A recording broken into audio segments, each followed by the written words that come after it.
Hey folks, Ring Marine here, back with another Arc Raiders video. We're gonna talk about this joke of a review done by Eurogamer. Contributor Rick Lane, he gave it 2 stars. I know, right? It's completely ridiculous, but let's look at why this is and why it's important. Now, if you're new around here, welcome to the channel. We're here to talk about most things extraction shooter, though we dip into other stuff. Make sure you hit that subscribe button if you haven't already. You're gonna want to see some of this content, and make sure you turn notifications on so you don't miss out on the next one. Today, we're tackling something that has been blowing up on the internet, the recent Eurogame review of Arc Raiders, and pretty much the massive controversy surrounding it. Now, if you've been playing Arc Raiders like me, and trust me, I've sunk way too many hours into this already. I'm pretty sure I'm like 100, I'm 130 hours into Arc Raiders since its launch. So yeah, way too many hours. You know, this game is a blast, but this review, I mean, it's got people pissed off, and rightfully so. My take is it's not substantive at all. It just feels straight up rage bait. Okay, let me rephrase that. The article itself has a lot of substance to it. They do get some points right. The overall arching thing, it's just rage bait. They're just trying to stir up the pot for the community and get people to look at this review, which it worked. We're going to break it down. We're going to cover the facts, dive into the ethics of AIs a little bit, not deep, but explain the surface of it and explain why this review totally misses the mark. Now, first off, for anyone who might not be caught up, let's get the stage straight for what Arc Raiders even is. Game developed by Embark Studios, same folks that made the finals. It's a PvPvE extraction shooter set in a post-apocalyptic world where humans are forced underground and bots are on the surface, and that's where you got to fight and scavenge and survive. Now, the beauty comes into your player interaction, how you deal with other players, friendly or foe. That's where a lot of this stuff is coming from. And that's what really makes the game stand out, is the community. Unlike your typical extraction game we've had in the past, where pretty much everybody's out to just kill you, Arc Raiders has this weirdly wholesome vibe in solo mode, and just bloodthirsty in squads. You're playing solo, players are yelling "don't shoot" with game emotes. They're trading with each other and just kind of helping each other out and vibing. It's such emergent gameplay. It's fun. And that's the magic that keeps you coming back. The game's blown up since launch. Its Steam charts are only going up. You can see we're seeing increasing player numbers since launch. They peaked at 462,000 over the weekend. We'll see it dip off over the week. We'll see what next weekend does. See if it gets another blow up. So like I said, millions are playing it. And if you haven't tried it, you're missing out on a generational game. I think so anyways. Now enter the controversy right here with this article.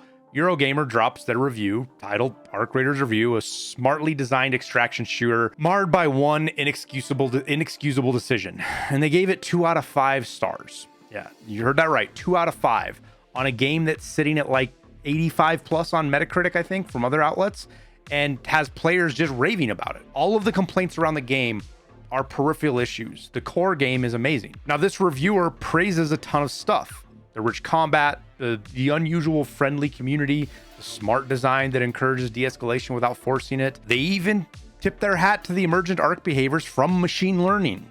More AI stuff, and how accessible it is with free loadouts, and the Rooster Scrappy gets even an honorable mention here. They even call the arcs brilliantly designed and admit the game's full of cultural phenomenon. Sounds positive so far, right? Like they're raving about the game, but then they tank the score almost entirely, and only because of AI generated voices, which isn't even the right way of putting it, because specifically they are text-to-speech voices for the traders that are generated from real voice actors that they paid and hired. And this goes with some of the emotes and stuff too with your character. Now, let me read you a direct quote here from this. Arc Raiders has facilitated millions of similar interactions since launch, but that only makes Embark's use of AI voices more abhorrent. Abhorrent? Like, come on, man. Making me sound like Biden here. They go on elsewhere, and quoting, "You made a game about the tragedy of human beings being replaced by robots while replacing humans with robots." And they wrap it up saying they can't recommend it because Embark does not value the thing that makes it special, meaning the human sociability. It sounds pretty harsh, right? The review admits that AI is used for animations via machine learning, which they say is cool and established tech. But TTS based on real actors' voices, not full generated AI, like ChatGPT, where it's just fully generated, or well, it was ChatGPT that tried to steal Scarlett Johansson's voice or something, right, for their avatar. Like, not that level of stuff. They literally paid voice actors to create a TTS, but they call these voices aggressively mediocre, emotionally blunted, and a stain on the experience because of this one thing. And because of this one thing, the whole game gets dropped to a 2 out of 5. All right, so let's unpack why I think this review isn't substantive and it just feels like rage bait. First, what's rage bait? It's content thrown out to provoke strong reactions, get clicks, shares, and arguments going without much depth or balance. This review fits that to a T. It feels like they wrote the whole review. They were going to give it a 4.5 out of 5 or a 4 out of 5, and then said, no, let's make it 2 out of 5 to generate controversy and clicks. But how do we do that? Oh, let's fucking go after AI and AI voices because that's the topic du jour right now that everybody gets upset about. I mean, they clearly played the game and they get what makes it tick. But docking it so heavily for AI voices, that's like going to a restaurant, reviewing a ribeye steak dinner, and it was an amazing ribeye, best you've ever had in your life. But you give it a 2 out of 5 stars because you didn't like the shape of the plate it came out on. The voices are for side NPCs and traders, and sometimes or not sometimes, but your emotes like "Hey Raider," things like that you hear when you're pinging in game or you're doing stuff like that. Most of your actual interactions are with other players via proximity chat, which is all human. I've barely noticed the trader voices.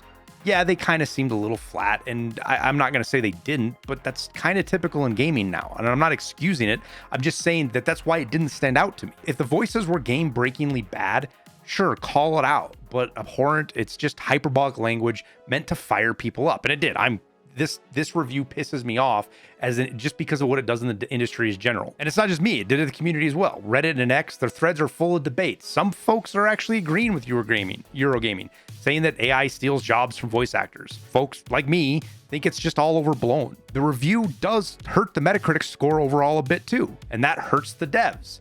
And now we've got videos and posts calling out game journalists as out of touch. Though I think calling this guy a journalist is a stretch. I guess it says, I don't know if he calls himself a journalist, but if he does. And some people are asking, why do we even care about reviewers? Because scores affect sales and perception.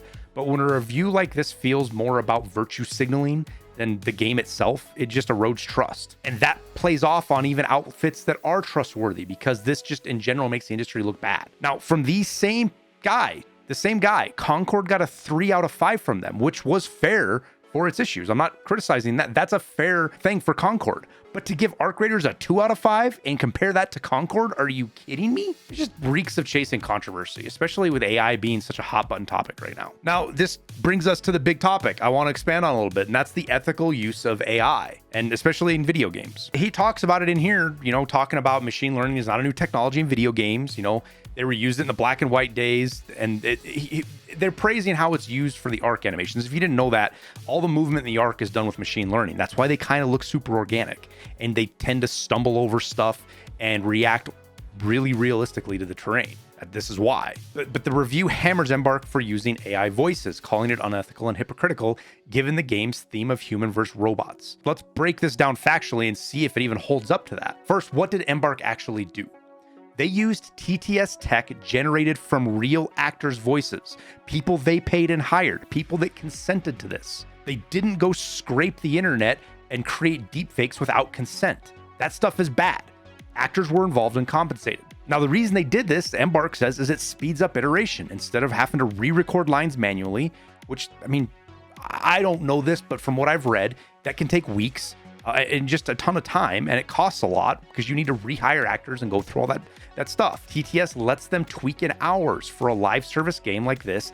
That's key, because updates happen so fast. It's super practical. It's not about replacing all voice work. It's just trying to augment it and keep it at the speed of life we have today. Now, ethically, is that bad? I think that comes up to the individual. AI in creative fields is tricky. Yeah, I guess it could displace jobs, and it is taking money away if it's abused. And we've seen controversies with AI art in games or voice mods, but here it's limited to secondary elements. The review ignores that machine learning is used for arc animations. I guess maybe not ignore it. It praises it and makes it and says it's interesting and convincing. So why is that AI okay? And I guess you could argue you're taking work away from video editors, not editors, but like animation guys that make animations, but it's not okay for voices. It's just inconsistent. Plus, the game's theme isn't some deep allegory about AI ethics. It's a fun shooter about scavenging and survival.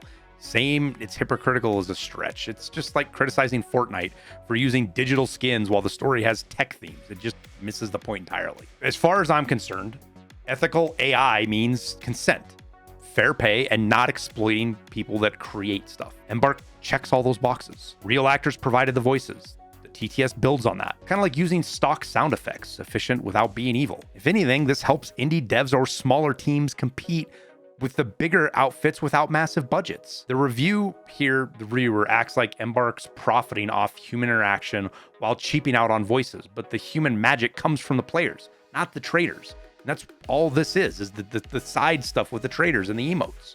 Like you, I'm sure I've had so many epic moments just yelling at squads to team up and trying to stay alive to fight more difficult arc or to beg to get picked up. That's all of us, players, not AI, and that's what the core of the game is. By fixating on this, the reviewer overlooks how AI enables better games overall. Machine learning makes arcs unpredictable and fun. Without it, fights probably would feel a lot more scripted and boring like we see from a lot of other games' AI. And honestly, the review just straight up misses the point of what makes Arc Raiders special. It's not the trader voices, it's the emergent gameplay, the tension of not knowing if that player is friendly or foe. I did a whole video talking about this, though a lot of people don't seem to understand it still.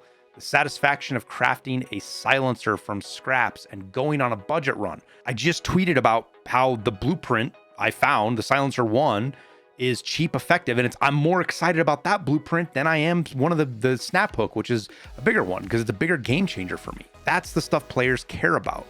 The community isn't really raging about AI. They're sharing tips, laughing at fails and funny stuff from some of the great creators like Peanut. Activating the bridge.